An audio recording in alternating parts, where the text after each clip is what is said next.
جن میں لشکر علی رضی اللہ تعالی عنہ کی تعداد کا اندازہ کیا گیا ہے۔ ان کا اندازہ 1,20,000 اور 70,000 جنگجوؤں کا ہے، اور بعض روایات میں تو اس تعداد سے بہت زیادہ درج ہے۔ صحیح تعداد 60,000 جنگجوؤں کی بتائی گئی ہے۔ ہر چند اس آخری روایت کی سند منقطع ہے۔ اس کا راوی صفوان بن عمر السکسکی ہے۔ وہ حمصی اور اہل شام میں سے ہے۔ اس کی ولادت سن 72 ہجری کی ہے۔ وہ ثابت اور سکا راوی ہے۔ اس کی سوانے سے یہی معلوم ہوتا ہے، اور اس کی طرف سند کی نسبت بھی صحیح ہے۔ لشکر معاویہ رضی اللہ تعالی عنہ کی قیادت کرنے والوں کی تربیت یہ تھی۔ عمرو بن عاص رضی اللہ تعالی عنہ اہل شام کے تمام گھڑ سواروں کے کمانڈر تھے۔ ضحاک بن قیس تمام پیدل دستوں کے سالار تھے۔ ذوالکلاء الحمیری لشکر کے میمنہ اور حبیب بن مسلمہ میسرہ پر مامور تھے۔ ابو السلمی مقدمۃ الجیش کے سالار تھے۔ یہ سب افراد بڑی قیادت میں شامل ہیں۔ ان قائدین میں سے ہر قائد کے ماتحت ذیلی قائدین مقرر کیے گئے، جن کی تقسیم قبائل کے حساب سے کی گئی تھی۔ ساری ترتیب کا تعلق صفین کی طرف روانگی کے وقت سے ہے، لیکن جنگ کے دوران بعض قائدین کو تبدیل بھی کیا گیا، اور درپیش حالات کے تقاضوں کو پیش نظر رکھتے ہوئے دیگر قائدین کو بھی ذمہ داریاں تفویض کی گئیں۔ بعض پرانی کتابوں میں قائدین کے ناموں میں فرق کی وجہ بھی یہی ہو سکتی ہے۔ حضرت معاویہ رضی اللہ تعالی عنہ نے ابو الاور اسلمی کو مقدمۃ الجیش میں روانہ کیا۔ ان کے جانے کا راستہ دمشق کے شمال مشرق کی طرف تھا۔ جب وہ فرات کی نچلی جانب صفین پہنچے تو فرات کے ایک گھاٹ پر ایک وسیع میدان میں فوج جمع کی۔ اس جگہ اس کے علاوہ اور کوئی گھاٹ نہیں تھا۔ ابو الاور نے اس پر اپنا قبضہ مضبوط رکھا۔ حضرت علی رضی اللہ تعالی عنہ کا لشکر بھی وہیں پہنچا جہاں معاویہ رضی اللہ تعالی عنہ نے فوج جمع کر رکھی تھی، لہٰذا انہیں اس قدر وسیع جگہ نہ مل سکی جو پورے لشکر کے لیے کافی ہو جاتی۔ انہوں نے کسی قدر سخت اور دشوار جگہ پر لشکر جمع کیا تھا۔ وہاں زیادہ تر چٹانیں اور ٹیلے تھے۔ اچانک معاویہ رضی اللہ تعالی عنہ نے حضرت علی رضی اللہ تعالی عنہ کے لشکر کا پانی بھی روک لیا۔ بعض لوگ تیزی سے حضرت علی رضی اللہ تعالی عنہ کے پاس دوڑے دوڑے آئے اور اس صورتحال کی شکایت کی۔ حضرت علی رضی اللہ تعالی عنہ نے اشعث بن قیس کو بلا بھیجا۔ وہ 2000 جنگجوؤں کے ساتھ نکل کھڑے ہوئے اور فریقین کے درمیان پہلا معرکہ شروع ہوا، جس میں اشعث کو کامیابی حاصل ہوئی اور انہوں نے دریا پر غلبہ حاصل کر لیا۔ لشکر معاویہ رضی اللہ تعالی عنہ میں جو آگے آگے تھے ان کے نام یہ ہیں: حبیب بن مسلمہ، عبد الرحمن بن خالد بن الولید رضی اللہ تعالی عنہ، عبید اللہ بن عمر بن خطاب رضی اللہ تعالی عنہ، ابو الاور اسلمی اور شجیل بن الصمت۔ فریقین نے پورے لشکر کو لڑائی میں جھونکنے سے اجتناب کیا۔ اس کا ایک مقصد تو لشکر کو خاتمے سے بچانا اور دوسرا جانبین میں صلح کے امکانات برقرار رکھنا تھا تاکہ اس کے ذریعے معصوم جانوں کا خون نہ ہونے پائے۔ دوستو، ابھی محرم الحرام کا مہینہ نہیں آیا تھا کہ دونوں فریقوں نے مسلمانوں کا خون بہنے سے بچانے کے لیے صلح کی کوششیں تیز کر دیں۔ انہوں نے اس مہینے کے لیے لیل و نہار باہمی خط و کتابت کے لیے استعمال کیے، لیکن اس دوران ماہ محرم کے خط و کتابت کے بارے میں جو معلومات ملتی ہیں وہ ضعیف سندوں سے بیان ہوئی ہیں، لیکن یہ مشہور بھی ہیں کہ ان کے ضعیف ہونے کا مطلب یہ نہیں کہ ان کا سرے سے کوئی وجود ہی نہیں ہے۔ اس مراسلت کی ابتدا کرنے والے خود امیر المومنین حضرت علی رضی اللہ تعالی عنہ تھے۔ انہوں نے بشیر بن عمرو الانصاری، سعید بن قیس الحمدانی اور ثبت بن ربیع التمیمی کو حضرت معاویہ رضی اللہ تعالی عنہ کے پاس بھیجا اور ان کو وہی دعوت الخیر پیش کی جو پہلے پیش کی تھی، یعنی اجتماعیت اور بیت میں داخل ہونے کی دعوت۔ حضرت معاویہ رضی اللہ تعالی عنہ نے بھی حسب سابق وہی جواب دیا جو معروف ہے، یعنی قاتلین عثمان کی سپردگی یا ان سے قصاص لینے کا مطالبہ۔ وہ فرماتے تھے کہ پہلے عثمان رضی اللہ تعالی عنہ کے قاتل قتل کیے جائیں، پھر وہ بیت میں داخل ہوں گے۔ اس معاملے میں حضرت علی رضی اللہ تعالی عنہ کا موقف پہلے ہی واضح طور پر سامنے آ چکا ہے۔ دونوں فریقوں کے معزز صفین کے ایک جانب اپنی فوجیں کھڑی کر چکے تھے، وہ بڑی تعداد میں تھے۔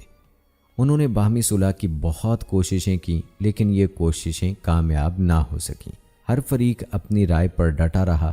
صحابہ کرام میں سے ابو الدرداء رضی اللہ تعالی عنہ اور ابو امامہ رضی اللہ تعالی عنہ نے بھی دونوں فریقوں کے مابین صلح کی کوششیں کیں، سابقہ متذکرہ اسباب کے باعث وہ بھی کامیاب نہ ہو سکے، چنانچہ ان دونوں شخصیات نے دونوں فریقوں سے علیحدگی اختیار کر لی اور ان کی جنگ میں شریک نہیں ہوئے۔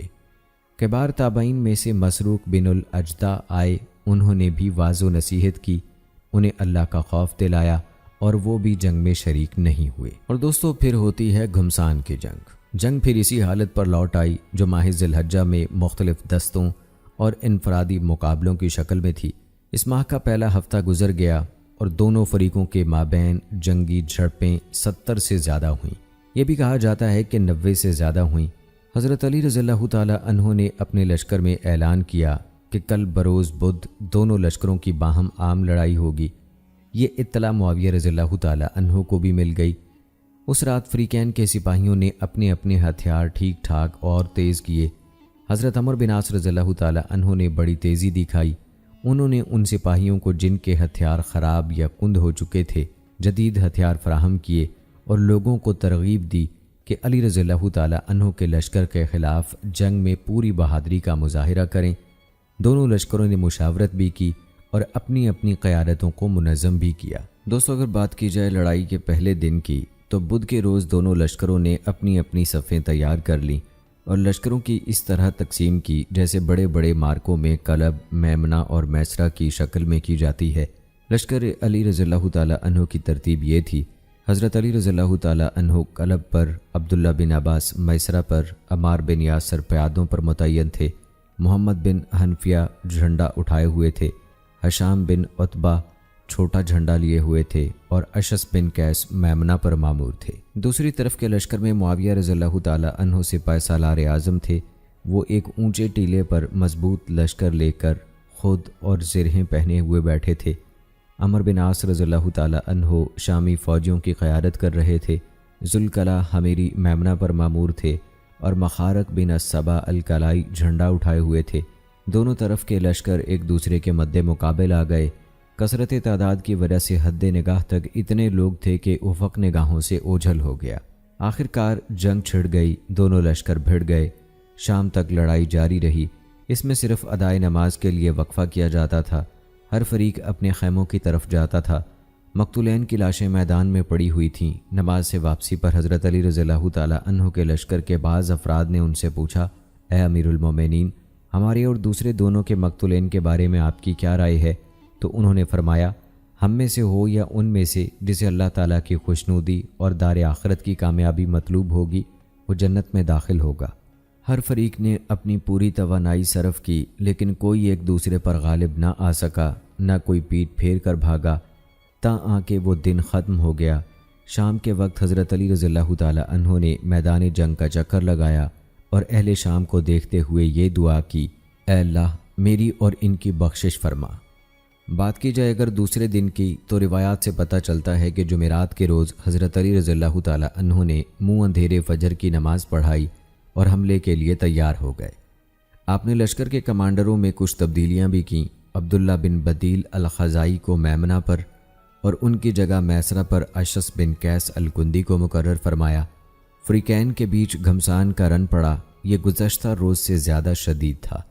اہل عراق آگے بڑھتے چلے گئے اور انہوں نے اہل شام پر اپنی فوقیت قائم کر دی۔ عبداللہ بن بدیل کے لیے معاویہ رضی اللہ تعالیٰ عنہ کے میسرہ کو توڑنا ناممکن ہو گیا، اس پر حبیب بن مسلمہ مقرر تھے۔ پھر عبداللہ بن بدیل نے معاویہ رضی اللہ تعالیٰ عنہ کے دستہ الشہبہ کا رخ کیا، وہ بے نظیر بہادری سے لڑے اور آگے ہی بڑھتے چلے گئے، تاں کہ معاویہ رضی اللہ تعالیٰ عنہ کے دل میں آیا کہ میدان جنگ چھوڑ کر چلے جائیں، لیکن بقول شاعر انہوں نے صبر و استقامت کا مظاہرہ کیا۔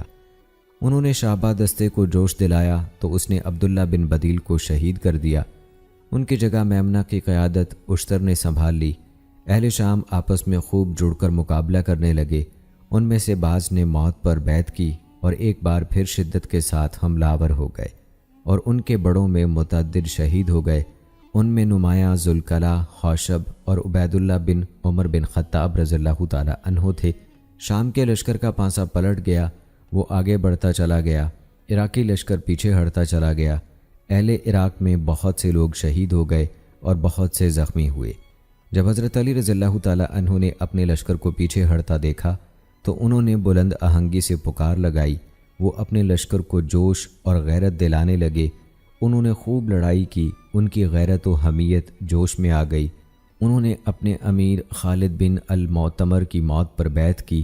حالانکہ عمار بن یاسر رضی اللہ تعالی عنہ 94 سال کی عمر سے تجاوز کر چکے تھے، پھر بھی وہ پوری مستعدی اور جوش و جذبے سے لڑائی میں شریک رہے، لوگوں کو جوش دلاتے تھے اور ہمتوں کو برانگیختہ کر رہے تھے، لیکن وہ غلو کے مزاج سے کوسوں دور تھے۔ انہوں نے اپنے قریب ایک آدمی کی صدا سنی، وہ کہہ رہا تھا اہل شام کافر ہو گئے ہیں، تو حضرت عمار بن یاسر رضی اللہ تعالی عنہ نے اسے منع کیا اور فرمایا انہوں نے بغاوت کی ہے، ہم ان کے باغیانہ اقدام کی وجہ سے ان کے خلاف لڑ رہے ہیں۔ ہمارا اللہ، ہمارا نبی صلی اللہ علیہ وآلہ وسلم اور ہمارا قبلہ سب ایک ہیں۔ جب حضرت عمار رضی اللہ تعالی عنہ نے اپنے ساتھیوں کو پیچھے ہوتے ہوئے اور مد مقابل کو آگے بڑھتے دیکھا تو انہیں جوش دلانے لگے۔ فرمایا کہ تم حق پر ہو، شامیوں کے دھوکے میں نہ آؤ۔ پھر فرمایا جو چاہتا ہے کہ جنت کی حوریں اسے اپنے دامن میں سمیٹ لیں، وہ اجر و ثواب کے جذبے سے آگے بڑھتا چلا جائے۔ اس اللہ کی قسم جس کے قبضے میں میری جان ہے، اگر وہ لوگ ہمیں مارتے مارتے دور تک بھی دھکیل دیں تب بھی ہمیں یقین ہے کہ ہم حق پر ہیں اور وہ باطل پر ہیں۔ ہمارے مصلحین برحق ہیں اور ان کے مصلحین گمراہ ہیں۔ پھر آگے بڑھتے رہے، ان کے ہاتھ میں نیزہ تھا، ان کے بڑھاپے کی وجہ سے لڑکھڑا رہا تھا۔ وہ ہاشم کے ساتھ آگے بڑھنے کی تاکید کر رہے تھے اور اللہ کی نعمتوں کا شوق دلا رہے تھے۔ دیگر ساتھیوں سے بھی یہی کہہ رہے تھے کہ جنت قریب آ رہی ہے، حوریں زیب و زینت اختیار کر رہی ہیں، جو چاہتا ہے کہ حوروں کے دامن میں جا پہنچے وہ آگے بڑھے اور حریف پر ٹوٹ پڑے۔ یہ منظر بڑا ہی پرتاثیر تھا۔ وہ جلیل القدر صحابی تھے، مہاجر تھے، بدری تھے، 94 سال سے متجاوز تھے۔ ان کے اندر بڑی غیرت اور عزم تھا، ان کا یقین کامل تھا اور وہ روحانیت کی بہت اونچی مسند پر فائز تھے۔ یہ سب عوامل عراقی لشکر کو آگے بڑھنے کی ترغیب دے رہے تھے۔ جمعرات کے روز سورج غروب ہوتے وقت عمار رضی اللہ تعالی عنہ نے دودھ کا ایک گھونٹ طلب کیا، پھر فرمایا بے شک رسول اللہ صلی اللہ علیہ وآلہ وسلم نے مجھ سے فرمایا تھا کہ دنیا میں تمہارا آخری گھونٹ دودھ کا گھونٹ ہوگا۔ پھر وہ آگے بڑھے، ان کے ساتھ علمبردار ہاشم بن عتبہ بن ابی وقاص رضی اللہ تعالی عنہ بھی آگے بڑھتے چلے گئے اور پھر کبھی واپس نہیں آئے، دونوں شہید ہو گئے۔ دوستو، اسی رات جنگ میں پھر شدت اور ایسی تیزی آ گئی جو سابقہ دنوں میں نہیں آئی تھی۔ اہل عراق پورے جوش، حوصلے اور ولولے سے لڑے اور اہل شام کو پیچھے ہٹا دیا۔ خود حضرت علی رضی اللہ تعالی عنہ نے بنفس نفیس شدید لڑائی میں حصہ لیا اور موت پر بیعت کی۔ کہا جاتا ہے کہ حضرت علی رضی اللہ تعالی عنہ نے اپنے لشکر کے ساتھ مغرب کی نماز خوف کی شکل میں ادا کی۔ امام شافعی کہتے ہیں حضرت علی رضی اللہ تعالی عنہ سے منقول ہے کہ انہوں نے حریر کی رات نماز خوف ادا کی۔ عینی شاہد کہتا ہے کہ ہم حریف سے 3 دن اور 3 راتیں لڑتے رہے، نیزے ٹوٹ گئے، تیر کمان ختم ہو گئے، پھر ہم نے ایک دوسرے پر تلواریں چلائیں۔ یہ سلسلہ آدھی رات تک جاری رہا، یہاں تک کہ تلواریں درانتیوں کی شکل اختیار کر گئیں۔ ہم نے ایک دوسرے کو الٹی طرف سے تلواریں مارنی شروع کیں تو لڑائی کے شور کے سوا اور کوئی آواز سنائی نہ دیتی تھی۔ پھر ہم ایک دوسرے پر پتھر برسانے لگے، پھر مٹی پھینکنے لگے، پھر ایک دوسرے کو دانتوں سے کاٹنے لگے، یہاں تک کہ جمعے کے دن کی صبح ہو گئی، سورج بلند ہو گیا، دھوپ پھیل گئی، لیکن جنگ کے غبار کے باعث کچھ نظر نہیں آ رہا تھا۔ کیا بڑے اور کیا چھوٹے سب جھنڈے سرنگوں ہو گئے۔ دونوں طرف کے لشکر والے انتہائی حد تک تھک گئے، ہاتھوں میں جان نہ رہی، حلق بھی خشک ہو گئے۔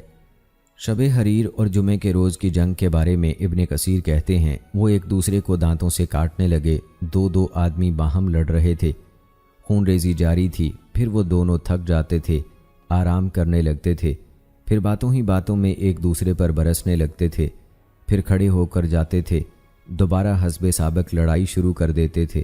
انا للہ و انا الیہ راجعون۔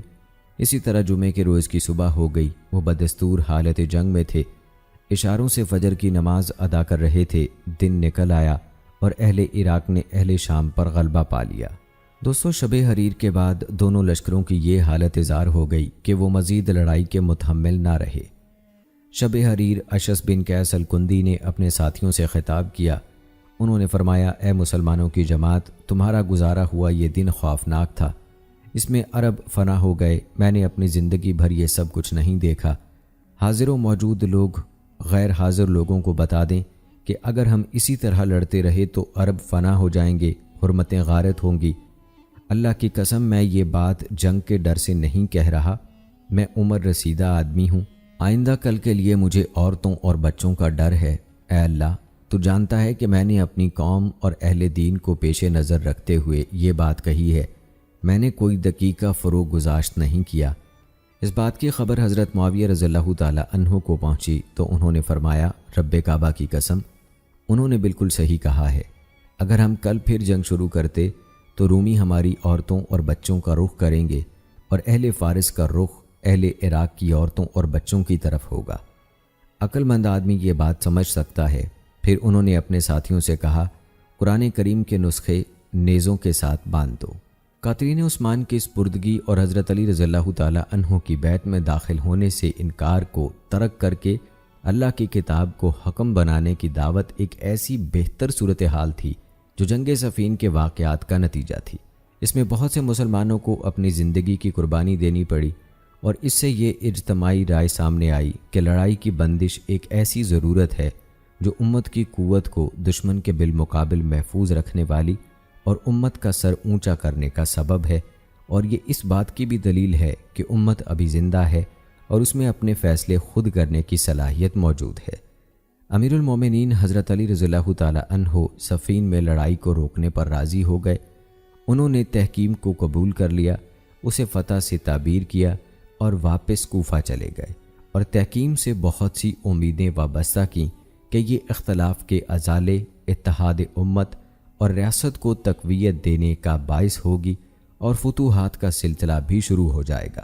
کتاب الہی کو حکم ماننے کے لیے دونوں فریقوں کی سوچ میں بہت سے عوامل نے کردار ادا کیا۔ مثلا مسلمانوں کا خون بہانے سے روکنے اور مزاحمت کو ختم کرنے کی کوششوں میں سے یہ آخری کوشش تھی۔ یہ کوششیں اجتماعی اور انفرادی دونوں قسم کی تھیں جو جمل کے واقعے کے بعد شروع ہوئیں مگر کامیاب نہ ہو سکیں۔ البتہ وہ مراسلت جس کا تبادلہ دونوں اطراف سے ہوتا رہا تاکہ دونوں میں سے ہر ایک کا نقطہ نظر معلوم ہو سکے، اس میں کارگر نہ ہو سکی۔ ان کوششوں میں سے آخری کوشش وہ تھی جو لڑائی کی شدت کے دوران حضرت معاویہ رضی اللہ تعالی عنہ کی طرف سے کی گئی۔ انہوں نے حضرت علی رضی اللہ تعالی عنہ کو لڑائی بند کرنے کی خاطر خط لکھا اور اس میں کہا، میرا خیال ہے کہ اگر ہمیں اور آپ کو معلوم ہوتا کہ لڑائی کے نتیجے میں معاملہ یہاں تک پہنچ جائے گا تو ہم اس کا ارتکاب نہ کرتے، اگرچہ اس وقت ہماری عقلیں مغلوب ہو گئی تھیں۔ اب ہمارے لیے اس اظہار ندامت کے بعد اصلاح اور صلح کرنے کا موقع موجود ہے۔ مقتولین کی لاشیں گرتی رہیں، بہت زیادہ خون بہہ گیا تاں کہ بالکل فنا اور معدومیت کا خدشہ محسوس ہونے لگا۔ اب جنگ کو روکنا ایک ایسا مقصد قرار پایا جو سب کو مطلوب تھا۔ لڑائی کی طوالت سے سبھی لوگ تنگ تھے، انہیں اس آواز کا انتظار تھا جو مصالحت کی طرف بلائے۔ حضرت علی رضی اللہ تعالی عنہ کے لشکر کی اکثریت یہ کہہ رہی تھی کہ جنگ ہمیں کھا گئی ہے، اب ہماری بقا جنگ ترک کرنے میں ہے۔ یہ بات اس رائے کے سراسر خلاف ہے جس میں کہا گیا کہ قرآن کریم کے نسخے بلند کرنے کی سوچ عمرو بن عاص رضی اللہ تعالی عنہ کی طرف ایک دھوکہ تھا۔ حقیقت یہ ہے کہ قرآن حکیم کو نیزوں پر بلند کرنے کی سوچ نئی نہیں تھی، وہ اس کے موجد عمرو بن عاص رضی اللہ تعالی عنہ نہیں تھے، بلکہ جمل کے موقع پر بھی قرآن پاک بلند کیا گیا اور اسے بلند کرنے والی شخصیت کعب بن سور قاضی بصرہ کو تیر مارا گیا تھا جس سے وہ شہید ہو گئے تھے۔ یہ عمل وحی الہی کی اس آواز پر لبیک کہنے کے مترادف ہے جو اصلاح کی دعوت پیش کر رہی تھی، جیسا کہ سورہ نساء میں اللہ تعالیٰ نے فرمایا، اگر تمہارے درمیان کسی معاملے میں نزاع ہو جائے تو اسے اللہ اور رسول کی طرف پھیر دو اگر تم واقعی اللہ اور روز آخر پر ایمان رکھتے ہو۔ اس بات کی تائید حضرت علی رضی اللہ تعالی عنہ کی اس بات سے بھی ہوتی ہے کہ جب ان کے سامنے کتاب اللہ کو حکم بنانے کی بات کی گئی تو انہوں نے فرمایا، میں اس کا زیادہ حقدار ہوں، ہمارے اور تمہارے درمیان اللہ کی کتاب ہے۔ دوستو، نبی اکرم صلی اللہ علیہ وآلہ وسلم کی طرف سے اس صحیح اور ثابت حدیث کے معلوم ہونے کے بعد آپ صلی اللہ علیہ وآلہ وسلم نے حضرت عمار رضی اللہ تعالی عنہ سے فرمایا، تمہیں باغی گروہ قتل کرے گا۔ ان کی شہادت کا صفین کے مارکے پر اثر ہوا۔ صحابہ کرام رضوان اللہ اجمعین کے علم میں یہ حدیث تھی لہٰذا جدھر عمار رضی اللہ تعالیٰ عنہ جاتے وہ ان کے ساتھ چل پڑتے تھے۔ خزیمہ بن ثابت رضی اللہ تعالیٰ عنہ سفین میں موجود تھے۔ وہ پورے طور پر مسلح تھے۔ جب انہوں نے عمار رضی اللہ تعالیٰ عنہ کی شہادت اپنی آنکھوں سے دیکھ لی تو انہوں نے اپنی تلوار سونتی اور اہل شام پر پل پڑے اور ان کے خلاف خوب لڑائی کی۔ یہ اس لیے کہ انہوں نے رسول اللہ صلی اللہ علیہ وآلہ وسلم سے خود یہ حدیث سنی تھی کہ عمار رضی اللہ تعالیٰ عنہ کو باغی گروہ قتل کرے گا۔ انہوں نے لڑائی جاری رکھی یہاں تک کہ شہید ہو گئے۔ حضرت عمار رضی اللہ تعالیٰ عنہ کی شہادت کے لشکر معاویہ رضی اللہ تعالیٰ عنہ پر بھی اثرات مرتب ہوئے۔ ابو عبد الرحمن اسلمی اہل شام کے لشکر میں داخل ہو گئے تو انہوں نے معاویہ رضی اللہ تعالیٰ عنہ، عمر بن عاص رضی اللہ تعالیٰ عنہ، ان کے بیٹے عبداللہ بن عمر اور ابو العور اسلمی کو پانی کے گھاٹ پر پانی پیتے ہوئے دیکھا۔ یہ ایک ہی گھاٹ تھا جہاں سے دونوں فریق پانی لے رہے تھے اور وہاں عمار بن یاسر رضی اللہ تعالیٰ عنہ کی شہادت پر گفتگو بھی کر رہے تھے، اور وہاں عبداللہ بن عمر رضی اللہ تعالیٰ عنہ نے اپنے والد سے کہا، ہم نے اس آدمی کو قتل کر دیا ہے، اور رسول اللہ صلی اللہ علیہ وآلہ وسلم نے ان کے بارے میں فرمایا ہے کہ اسے ایک باغی گروہ قتل کرے گا۔ عمر بن عاص رضی اللہ تعالیٰ عنہ نے یہی بات معاویہ رضی اللہ تعالیٰ عنہ سے کی کہ رسول اللہ صلی اللہ علیہ وآلہ وسلم نے عمار رضی اللہ تعالیٰ عنہ کے بارے میں یہ فرمایا تھا۔ معاویہ رضی اللہ تعالیٰ عنہ نے کہا، چپ رہو، تم خواہ مخواہ بے ڈھنگی بات کر رہے ہو، کیا ہم نے اسے قتل کیا ہے؟ اسے تو اس آدمی نے قتل کیا ہے جو اسے لے کر آیا ہے۔ معاویہ رضی اللہ تعالیٰ عنہ کی بات اہل شام کے درمیان جنگل کی آگ کی طرح پھیل گئی۔ دوستو، سابقہ ذکر کی گئی روایات سے ہم اندازہ کر سکتے ہیں کہ فقیہ صحابی عبداللہ بن عمر بن عاص رضی اللہ تعالیٰ عنہ خیر خواہی اور حق بات کہنے پر کتنے جرئی تھے۔ ان کی رائے یہ تھی کہ معاویہ رضی اللہ تعالیٰ عنہ اور ان کا لشکر باغی فرقہ ہے، کیونکہ انہوں نے عمار رضی اللہ تعالیٰ عنہ کو قتل کیا ہے۔ مختلف مواقع پر انہوں نے تکرار سے یہی بات کی۔ یقیناً اس میں کوئی شک نہیں کہ اس حدیث کے باعث عمار رضی اللہ تعالیٰ عنہ کی شہادت نے اہل شام پر اس کا اثر ڈالا۔ البتہ معاویہ رضی اللہ تعالیٰ عنہ نے حدیث کی نامناسب تعویل کی، اور یہ بات صحیح نہیں ہے کہ عمار رضی اللہ تعالیٰ عنہ کے قاتل وہ ہیں جو انہیں میدان جنگ میں گھسیٹ لائے۔ عمار رضی اللہ تعالیٰ عنہ کی شہادت نے عمر بن عاص رضی اللہ تعالیٰ عنہ پر بھی اثر ڈالا۔ یہی وجہ ہے کہ انہوں نے جنگ ختم کرنے کے لیے کوشش کی، اور پھر انہوں نے کہا، مجھے یہ بات پسند ہے کہ میں آج سے 20 سال پہلے وفات پا جاتا۔ صحیح بخاری میں ابو سعید خدری رضی اللہ تعالیٰ عنہ سے روایت ہے، ہم ایک ایک اینٹ اٹھاتے تھے اور عمار رضی اللہ تعالیٰ عنہ دو دو اینٹیں اٹھاتے تھے۔ نبی اکرم صلی اللہ علیہ وآلہ وسلم نے جب انہیں دیکھا تو ان کے بدن سے مٹی جھاڑنے لگے، پھر فرمایا، ہائے عمار، ان کو باغی گروہ قتل کرے گا، یہ انہیں جنت کی دعوت دیں گے اور وہ انہیں جہنم کی طرف بلائیں گے۔ عمار نے کہا، میں فتنوں سے پناہ مانگتا ہوں۔ اور آئیے دوستو، اب آخر میں تذکرہ کرتے ہیں عمار بن یاسر رضی اللہ تعالیٰ عنہ کے قتل پر حضرت امیر معاویہ رضی اللہ تعالیٰ عنہ کے تبصرے کا۔ ابو الغادیہ جہنی عمار رضی اللہ تعالیٰ عنہ کو قتل کرنے کے بارے میں کہتا ہے، سفین والے روز میں شروع میں ایک آدمی کو تلاش کر رہا تھا، وہ 2 صفوں کے درمیان تھا۔ ایک شخص نے خالی جگہ دیکھی اور اس آدمی کے گھٹنے پر تیر مارا، وہ گر پڑا اور اس کا خود کھل گیا۔ میں اس کے سر پر زور سے ضرب لگائی تو دیکھا کہ وہ عمار کا سر تھا، پھر عمار شہید ہو گئے۔ راوی کہتے ہیں، ابو غادیہ نے پانی مانگا، اسے شیشے کے برتن میں پانی دیا گیا، اس نے پینے سے انکار کیا تو مٹی کے ایک پیالے میں پانی لایا گیا تو وہ پی گیا۔ ایک آدمی نے کہا، کیا خوب شیشے کے برتن میں پانی پینے سے پرہیز ہے اور عمار رضی اللہ تعالیٰ عنہ کو قتل کرنے سے گریز نہیں؟ عمر بن عاص رضی اللہ تعالیٰ عنہ کہتے ہیں، میں نے رسول اللہ صلی اللہ علیہ وآلہ وسلم سے سنا ہے، آپ فرماتے تھے، عمار کا قاتل اور اس پر ننگی تلوار چلانے والا جہنم میں جائے گا۔ امام ابن کثیر کہتے ہیں، یہ بات معلوم ہے کہ عمار رضی اللہ تعالیٰ عنہ سفین کے روز لشکر علی میں تھے، انہیں اہل شام میں سے معاویہ رضی اللہ تعالیٰ عنہ کے ساتھیوں نے شہید کیا۔ اس کے قتل کا ذمہ دار ابو الغادیہ ہے، وہ ضعیف العقل شخص تھا۔ امام ابن حجر کہتے ہیں، صحابہ رضوان اللہ مجمعین کے بارے میں اس قسم کی جنگوں میں یہ گمان کرنا چاہیے کہ وہ اجتہاد کرنے والے تھے۔ غلطی کرنے والے مجتہد کے لیے بھی ایک اجر ہے۔ جب کسی ایک عام مجتہد کے لیے ثابت ہے کہ غلطی کرنے کی صورت میں اس کے لیے ایک اجر ہے، تو صحابہ رضوان اللہ اجمعین کے لیے تو یہ بالاولا ثابت ہوتا ہے۔ شیخ البانی نے امام ابن حجر کے قول پر تبصرہ کرتے ہوئے کہا ہے، یہ بات حق ہے، لیکن ہر فرد پر اس کا انطباق کرنے میں اشکال ہے۔ یہ نہیں کہا جا سکتا کہ ابو الغادیہ جو حضرت عمار کا قاتل ہے اس کے لیے اجر ہے، کیونکہ اس نے انہیں اجتہادی اعتبار سے قتل کیا، اور رسول اکرم صلی اللہ علیہ وآلہ وسلم اس کے بارے میں فرما رہے ہیں کہ عمار کا قاتل جہنم میں جائے گا۔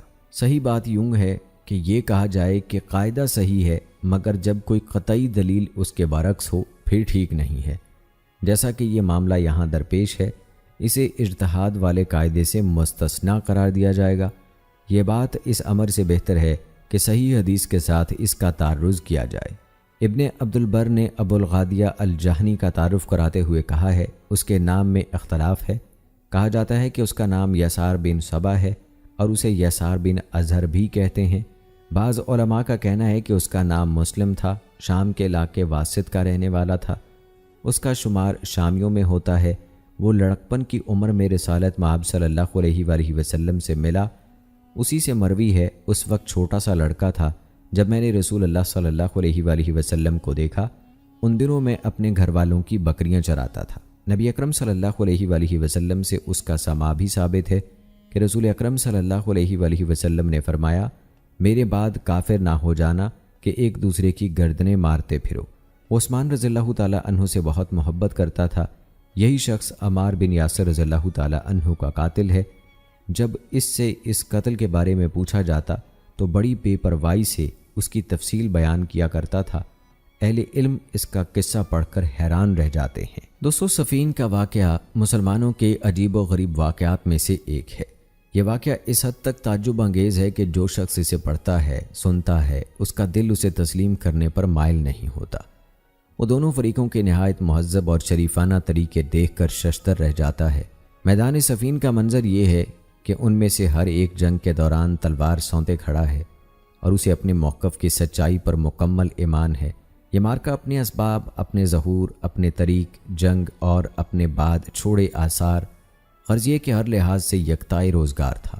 اس جنگ کے شرکاء کے دلوں میں اس کے جو اسباب کام کر رہے تھے ان کا اظہار ان کے بعض بیانات سے ہوتا ہے جو ہم تک تاریخی سرمائے کی صورت میں پہنچے ہیں۔ وہ سب مسلمان بھائی تھے، اکٹھے پانی کی جگہ پر جاتے تھے، وہاں باہم مل جل کر پانی پیتے تھے۔ سب کام ہجوم ہو جاتا تھا تو کوئی ایک دوسرے کو تکلیف نہیں پہنچاتا تھا۔ جب لڑائی کچھ دیر کے لیے تھم جاتی تھی تو ایک دوسرے پر حملہ نہیں کرتے تھے، بلکہ وہ بھائی بھائی کی طرح ایک دوسرے سے ملتے جلتے تھے۔ اس جنگ کے شرکاء میں سے ایک صاحب کا کہنا ہے، جب لڑائی رک جاتی تھی تو ہم میدان جنگ سے واپس آ جاتے تھے، پھر ہم ان کے خیمے میں اور وہ ہمارے خیمے میں آ بیٹھتے تھے۔ وہ ہم سے باتیں کرتے تھے اور ہم ان سے باتیں کرتے تھے۔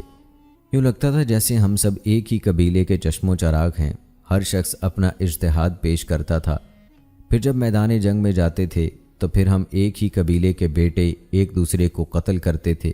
بڑی سخت لڑائی ہوتی تھی۔ ہم میں سے ہر ایک اپنے آپ کو حق پر سمجھتا اور اس مقصد کی خاطر قتل ہو جانے کے لیے تیار رہتا تھا۔ دو آدمی مد مقابل ہو جاتے تو آپس میں لڑتے تھے، ایک دوسرے کا خون بہاتے تھے، تھک جاتے تو دونوں بیٹھ جاتے تھے، استراحت کرتے تھے، پھر آپس میں بہت سی باتیں ہوتی تھیں، پھر کھڑے ہو جاتے اور پہلے کی طرح لڑنا شروع کر دیتے۔ وہ دونوں ایک ہی دین کے بیٹے تھے۔ وہ دین دونوں فریقوں کے مابین قدر مشترک تھا۔ یہی دین ان سب کو اپنی جان سے زیادہ پیارا تھا۔ نماز کا وقت آتا تو وہ دونوں فریق ادائے نماز کے لیے وقف کر لیتے تھے، اور جس دن عمار بن یاسر رضی اللہ تعالیٰ عنہ شہید ہوئے، دونوں طرف کے لوگوں نے ان کی نماز جنازہ ادا کی۔ ایک یعنی شاہد جو سفین میں شریک ہوئے کہتے تھے، ہم نے سفین میں پڑاؤ ڈالا، کچھ دن لڑائی جاری رہی، دونوں طرف سے بہت سے افراد مارے گئے، گھوڑے بھی شدید زخمی ہوئے۔ یہ حال دیکھ کر حضرت علی رضی اللہ تعالیٰ عنہ نے عمر بن عاص رضی اللہ تعالیٰ عنہ کو پیغام بھیجا کہ مقتولین کی تعداد میں اضافہ ہو رہا ہے، رک جائیے تاکہ سب لوگ اپنے اپنے مقتولین کو دفن کر لیں۔ انہوں نے یہ بات مان لی۔ پھر سب لوگ آپس میں ایک مل جل گئے۔ وہ یکجان دو قالب نظر آ رہے تھے، جیسے ایک ہاتھ کی انگلیاں دوسرے ہاتھ کی انگلیوں میں سمو دی گئی ہوں۔ حضرت علی رضی اللہ تعالیٰ عنہ کے ساتھی عمر بن عاص رضی اللہ تعالیٰ عنہ کے سامنے اپنے ایک مقتول کے ساتھ گزرے۔ انہوں نے دیکھا تو رو پڑے اور مقتول کے بارے میں فرمایا، یہ مجتہد تھے، اللہ کے معاملے میں ہم سب سے زیادہ ڈرنے والے تھے۔ اس قسم کے موقع پر بھی وہ آپس میں نہیں عن المنکر کا فریضہ ادا کرتے تھے۔ وہاں ایک ٹولہ تھا، اس ٹولے کے لوگ قرا کہلاتے تھے۔ وہ عبداللہ بن مسعود رضی اللہ تعالیٰ عنہ کے اہل شام میں سے ان کے شاگرد تھے۔ وہ امیر المومنین علی رضی اللہ تعالیٰ عنہ سے ملے، نہ ہی معاویہ رضی اللہ تعالیٰ عنہ سے۔ انہوں نے امیر المومنین رضی اللہ تعالیٰ عنہ سے کہا، ہم آپ کے ساتھ ہوں گے لیکن آپ کے خیموں میں نہیں ہوں گے، ہم علیحدہ قیام کریں گے، آپ کے اور اہل شام کے معاملات دیکھیں گے، ہم جسے بھی دیکھیں گے غلط کام کر رہا ہے یا زیارتی کا مرتکب ہو رہا ہے تو اس پر نظر رکھیں گے۔ حضرت علی رضی اللہ تعالیٰ عنہ نے فرمایا، سبحان اللہ، یہی بات تو دین میں تفقہ اور سنت کے علم کا تقاضا ہے، جو اس پر راضی نہ ہو وہ ظالم اور خائن ہے۔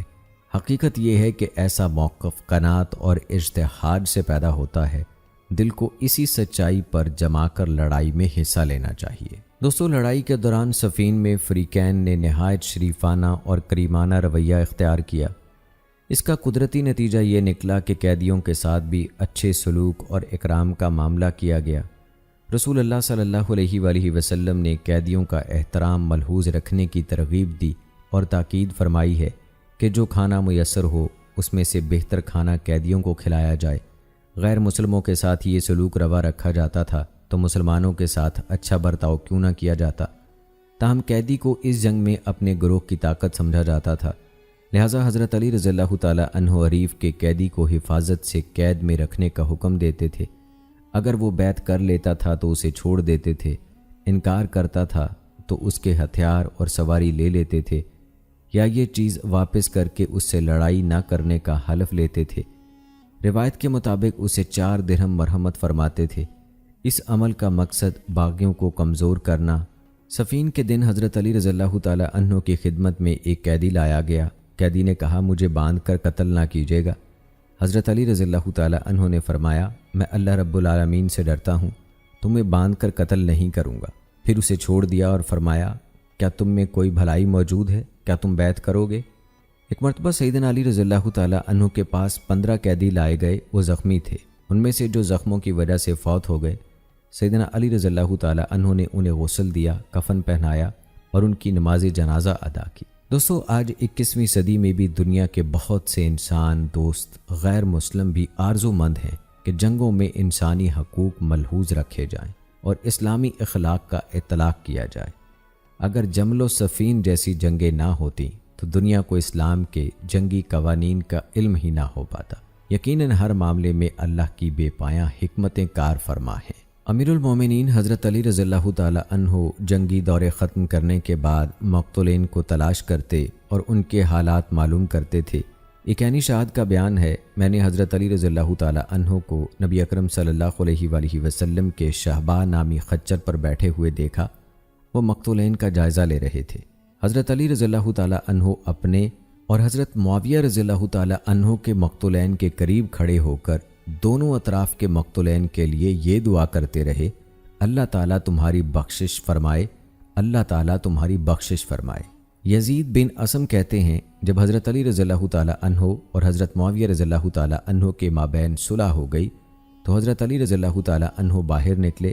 وہ اپنے مقتولین کے درمیان چل رہے تھے اور کہہ رہے تھے کہ یہ جنت میں ہیں۔ پھر معاویہ رضی اللہ تعالیٰ عنہ کے مقتولین کی طرف گئے اور فرمایا، یہ بھی جنت میں ہیں۔ معاملہ میرے اور معاویہ رضی اللہ تعالیٰ عنہ کے ذمے ہے۔ پھر آپ نے معاویہ اور ان کے مقتولین کے بارے میں فرمایا، وہ مومن ہیں۔ فی الجملہ حضرت علی رضی اللہ تعالیٰ عنہ نے صفین کے موقع پر بھی وہی باتیں کہیں جو جمل کے موقع پر ارشاد فرمائی تھیں۔ جب امیر المومنین رضی اللہ تعالیٰ عنہ صفین سے واپس روانہ ہوئے تو ایک قبرستان سے گزرے۔ وہاں انہوں نے دعا کرتے ہوئے کہا، اے ویران گھروں میں رہنے والوں، تمہیں سلام ہو۔ اے بے آباد سناٹے کے مکینوں، مومن مردوں اور مومن عورتوں، مسلمان مردوں اور مسلمان عورتوں، تم ہم سے پہلے یہاں آ گئے، ہم بھی تمہارے پیچھے آنا ہی چاہتے ہیں۔ ہم عنقریب تم سے آن ملیں گے۔ اے اللہ، ہمیں اور انہیں بخش دے، ہم سے اور ان سے درگزر فرما۔ ہر قسم کی تعریف اس اللہ کے لیے ہے جس نے زمین کو زندہ اور مردہ لوگوں کو جمع کرنے والا بنایا۔ ہر قسم کی تعریف اس اللہ کے لیے ہے جس نے تمہیں پیدا کیا۔ وہ اسی زمین سے تمہیں دوبارہ اٹھائے گا اور اسی زمین پر تمہیں میدان حشر میں جمع کر دے گا۔ اسے مبارک ہو جسے آخرت یاد ہے، جو حساب کتاب کے لیے تیاری کرتا ہے اور ضرورت کے مطابق عطا شدہ رزق پر قناعت کرتا ہے۔ دوستو، قاتلین عثمان اس بات پر تلے بیٹھے تھے کہ دونوں فریقوں کے مابین جنگ جاری رہے تاکہ زیادہ سے زیادہ مسلمان فنا ہو جائیں، دونوں فریقوں کی قوت کمزور پڑ جائے اور وہ کیفر کردار تک پہنچنے سے بچے رہیں۔ جب انہوں نے اہل شام کو دیکھا کہ وہ قرآن پاک کے نسخے بلند کر رہے ہیں تو وہ گھبرا گئے۔ حضرت علی رضی اللہ تعالی عنہ مد مقابل کی بات تسلیم کر رہے تھے اور لڑائی روکنے کا حکم دے رہے تھے۔ انہوں نے امیر المومنین رضی اللہ تعالی عنہ کو ان کے عزم سے ہٹانے کی کوشش کی، لیکن لڑائی رک گئی۔ اب ان کے لیے اس کے سوا اور کوئی چارہ کار نہیں تھا کہ حضرت علی رضی اللہ تعالی عنہ کے خلاف خروج کریں، اس لیے انہوں نے ایک جملہ گھڑ لیا، الحکم اللہ، یعنی حکم اللہ کا۔ وہ یہی نعرہ لگاتے ہوئے میدان سے نکل گئے اور دونوں فریقوں سے دور محفوظ جگہ پر چلے گئے۔ عجیب و غریب بات یہ ہے کہ اس مرحلے پر ان لوگوں نے جو کچھ کیا، مورخین نے اس بات پر توجہ مرکوز نہیں کی۔ قاتلین عثمان رضی اللہ تعالی عنہ نے جمل کے مارکے میں جو فساد برپا کیا تھا، ویسا ہی فساد انہوں نے لشکر علی رضی اللہ تعالی عنہ میں موجود ہونے کے باوجود صفین کے موقع پر بھی برپا کیا۔ فریقین کے مابین صلح کی ہر تدبیر ناکام کرنے کی کوشش کی، کیونکہ علی رضی اللہ تعالی عنہ اور معاویہ رضی اللہ تعالی عنہ کے درمیان صلح کا مطلب یہ تھا کہ عثمان رضی اللہ تعالی عنہ کے خون کا معاملہ بھی طے کیا جائے۔ جمل کے موقع پر بھی انہوں نے جو کچھ کرنے کی کوشش کی تھی، کیسے ممکن تھا کہ وہ صفین میں یہ کوشش ترک کر دیتے؟ تو دوستو یہ بات واضح ہو گئی کہ حضرت علی رضی اللہ تعالی عنہ اور حضرت معاویہ رضی اللہ تعالی عنہ کے درمیان فساد برپا کرنے والے کون لوگ تھے؟ وہ حضرت عثمان رضی اللہ تعالی عنہ کے قاتلین تھے۔ حقیقت میں یہ لوگ تھے جو اپنا شیطانی پن دکھا رہے تھے۔ تو ناظرین کرام، یہ تھی ہماری آج کی ویڈیو۔ امید کرتے ہیں کہ آپ کو پسند آئی ہوگی۔ آج کی اس ویڈیو کے متعلق اپنی رائے کا اظہار کمنٹ باکس میں لازمی کیجیے گا۔ مجھے اگلی ویڈیو تک کی اجازت دیں۔ فی امان اللہ۔